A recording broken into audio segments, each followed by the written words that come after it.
Hey, this is Dani, you and me living free, and a little bit different backdrop today. I'm not in the van, I'm in my regular car, but I wanted to do a follow-up on the rodent in the van and everything, and just share a couple of things. So the first thing is that I now know that there was never like a mouse actually living in the van. I've torn it apart enough.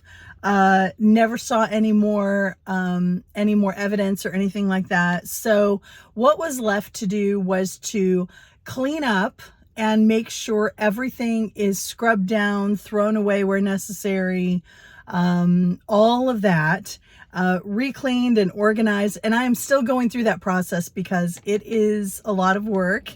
And as you know, I just moved a little while ago. So, I mean, I'm just moving a little slow. So we have the new job over the last few months, the move over the last few months, and things are just, moving along really kind of quickly.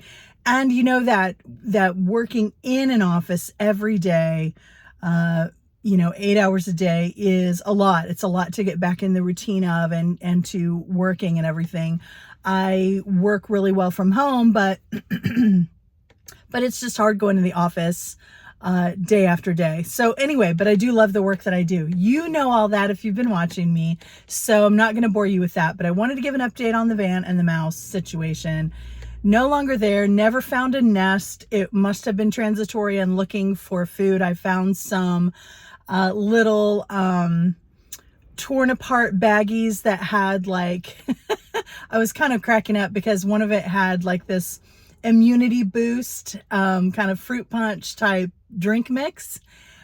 So a fan of the drink mix, but that was all. There wasn't a lot of food or anything around to actually get into. I keep what food I do have that was kind of non-perishable that was in the back was in a closed bin container, and nothing ever got in there, or there was no evidence or anything of that. Doesn't mean I didn't throw all that away. I did, just because mentally I couldn't kind of keep it. But here's a really interesting thing. So if you're in it for the van life stuff, that is the thing that ended up happening. I didn't have to take any drastic measures or anything. I'm just trying to clean everything out now. Now, what I will do though, is I will go through some measures to just deter any kind of mouse or anything from wanting to come into my van and explore. And there are tons of great ideas in the comment section of the video, if you want to check it. But a few of them are peppermint oil, which I knew about peppermint oil. And when I first started van life, I tried the peppermint oil thing, and I actually had like a dropper of the essential oil and I sprinkled it, but I had like the first few nights after I had done it, I had done too much and it was overpowering peppermint smell. And I love the smell of peppermint, but it was still too much even for me. So what people said and what I learned since is you put the peppermint like on a cotton ball or something. You put it on something that you can, move around or take out if you do too much or any of that. And so, I have heard the whole mothballs ideas and everything too, but on that, I probably won't use that, but I will use some dryer sheets, some lights under the van when I am parked for a while, and definitely peppermint oil. Also just, even those non-perishable things that the mouse never got to, even the drink mix that I left in the van. When I come in and when I'm not in the van for a while, I will definitely bring all that stuff in.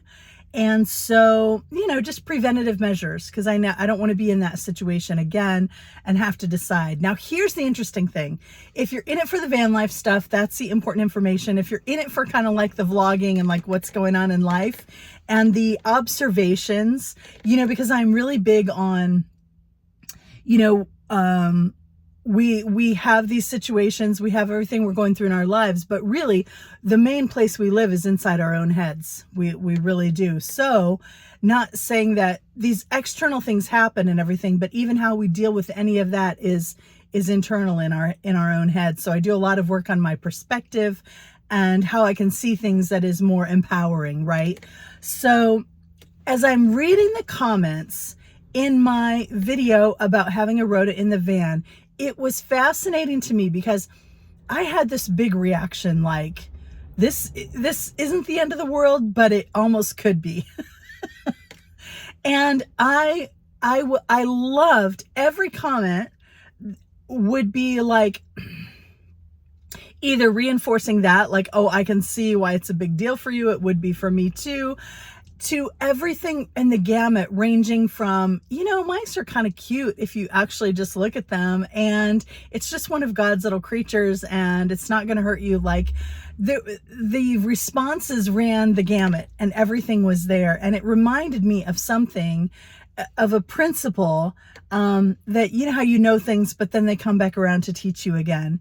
And it is the fact that if you ever ask anyone for advice, their response to you says more about them than it does about what you should do. Does that make sense? So when someone is giving you advice, they are telling you who they are. They're telling you their beliefs, their fears, they're telling you who they are. They're giving you an insight to kind of peek behind the curtain. And I'm not using that to judge anybody who had a reaction. It's all perfect. That's not what I'm using it for. What I'm using it for is thinking now, what kind of person do I want to be? What kind of reaction do I want to have? Now, my reaction was immediate. It was completely instinctual. It just was what it was. But like I've said before, we can have an initial reaction to something that's very human, and then we can take a step back and we can think about it and we can decide and we can respond more than react, right? So we want to get in that space of responding more than reacting. So my initial reaction, I might not have been able to change. Sometimes it's just like that reflex in the knee. You hit the thing, you hit it in the right spot and your knee's going to go up, right? You're going to have a reaction. You're going to get triggered or activated or whatever. But what I really would love is to just have the attitude of, this isn't such a big deal.